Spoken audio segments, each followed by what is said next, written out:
Welcome back to Blue Sky Flight. My name's Bob, and today we're going to talk a little bit about owner-performed aircraft maintenance and alterations.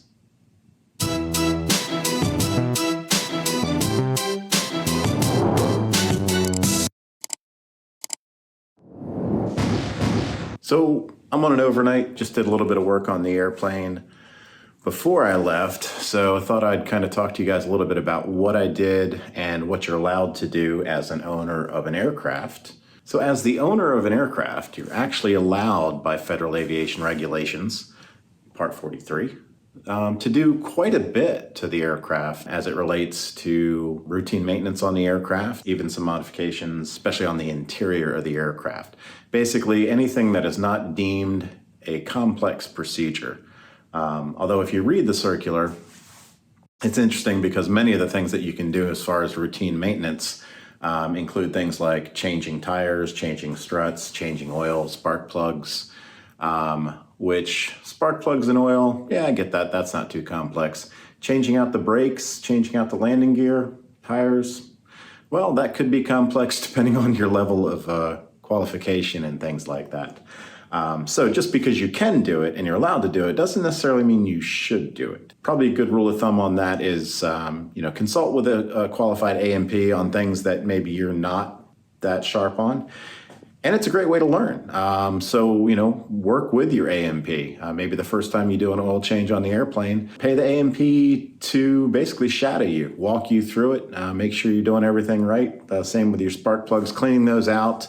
Certainly, tires, unless you're used to doing that kind of stuff, that might be something good to have an A&P kind of guide you through. And you will sign off in the logbook as the owner with your certificate number and everything, putting in a logbook entry, the same way that an A&P does that. For most owners, great thing that a lot of them like to work on, obviously, is the interior of the aircraft. So upgrades, changing out the carpet, headliners, things like that, you can do it yourself. So what am I gonna do first on the aircraft? Well, a couple of minor things.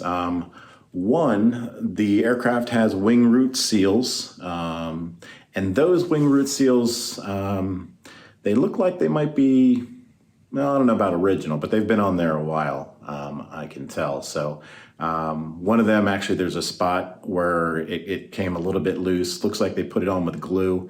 And if you look at these, they really don't need glue to hold them in place, maybe at the very, very trailing edge, but they fit down in there pretty nice without anything like that.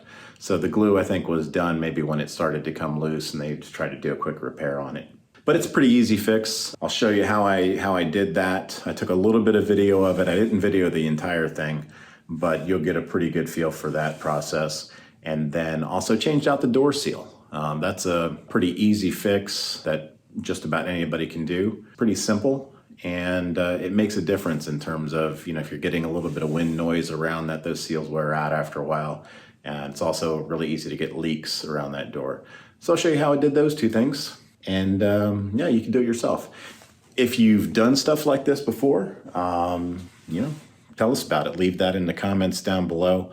I'll leave links to where I got the products, what I got, and the process of logging that kind of thing in there. But I'll leave all that down in the comments so you can see that for yourself. And tell me what you think. So you can see what the wing root seal looks like. It's basically a long rubber strip that has kind of a hollow tube type structure that runs down the middle of it.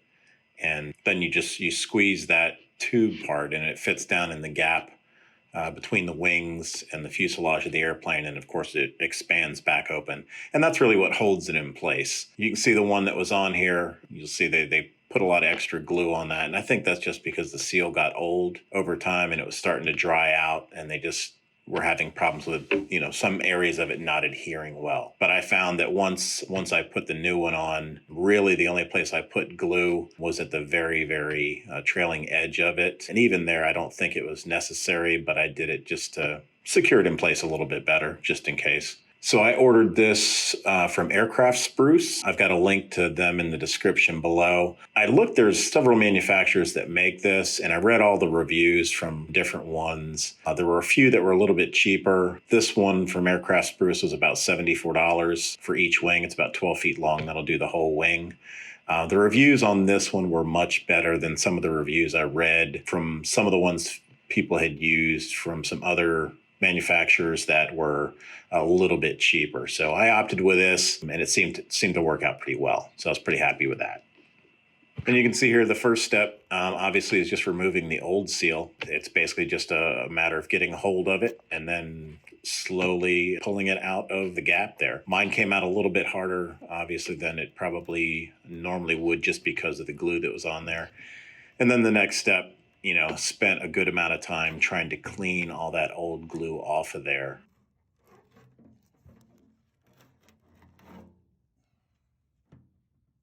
Didn't really take too much work. I used some goo off kind of stuff, and that actually took it off really nice. It loosens up shortly after you put that on there. It didn't have any harmful effects to the paint or anything like that as well, so it cleaned up pretty well. And then once that's done, then you can see here what I'm doing in the next step is just inserting the new one in. I started back at the trailing edge on the upper part of the wing to make sure that, I had a nice even fit there. And then I worked my way forward and then took it around the front leading edge of the wing and then worked my way back underneath the wing, got all the way to the end, and then you just cut it to fit there at the end.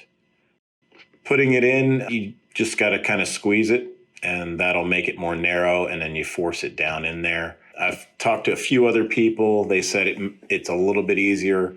You could put maybe a little bit of like a silicone lubricant or something like that on there. It might make it squeeze down into the gap before it expands a little bit easier. Really wasn't too bad. You just kind of had to take your time with it and work your way along.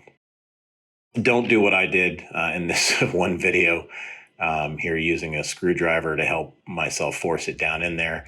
I was very careful not to scratch my paint or anything. Recommend something probably more plastic, like maybe a thin plastic paint scrape or something like that might help you kind of feed it down in there. But once you get it started, it goes pretty fast. And then just don't try to stretch it too far around the leading edge. Don't stretch it as you're doing that, but just kind of let it fall around there. The leading edge sometimes has a little bit of a wider gap than the rest of the wing gap, so it will tend to pull itself back into that gap, as you can kind of see in the final pictures. But if you try to stretch it, then the outside, kind of the flat part of it, will actually kind of bow up on you a little bit. So you don't want to do that.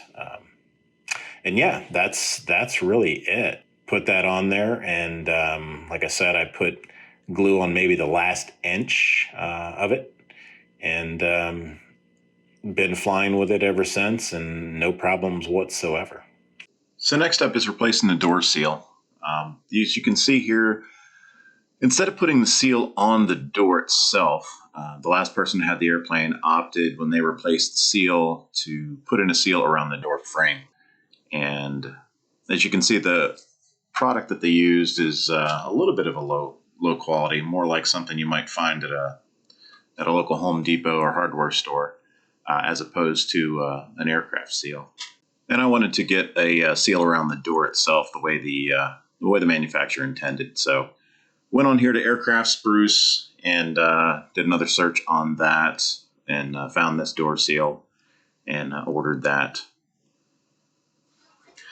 So first step in the process is obviously removing the old seal.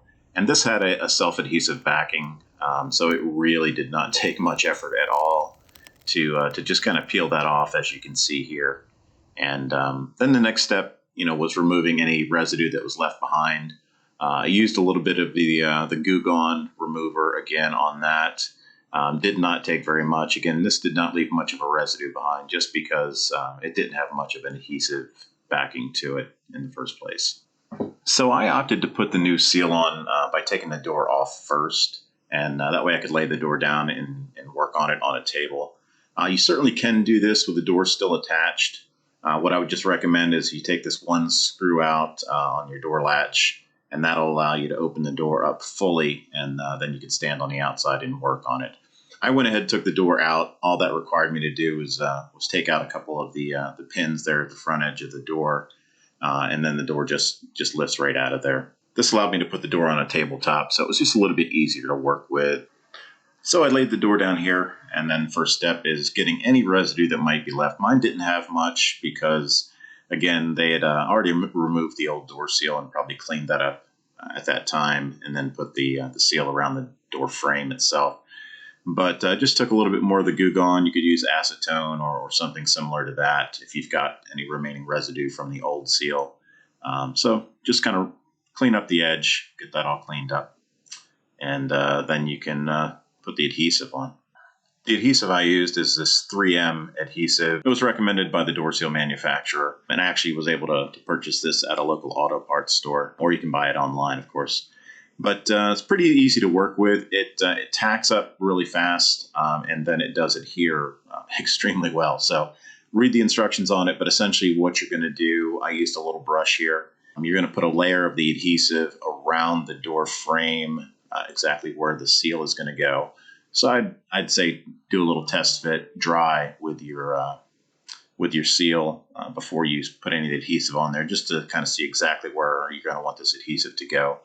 But you put a layer of the adhesive around the door frame itself, and then start in one spot with your door seal itself. Put a little bit of this adhesive with a brush on maybe just a few inches of it. Let that tack a little bit, and then press that down into the adhesive on the door frame itself, and then just kind of slowly work yourself around the door frame, putting on a adhesive on the door seal, maybe 6-8 inches at a time.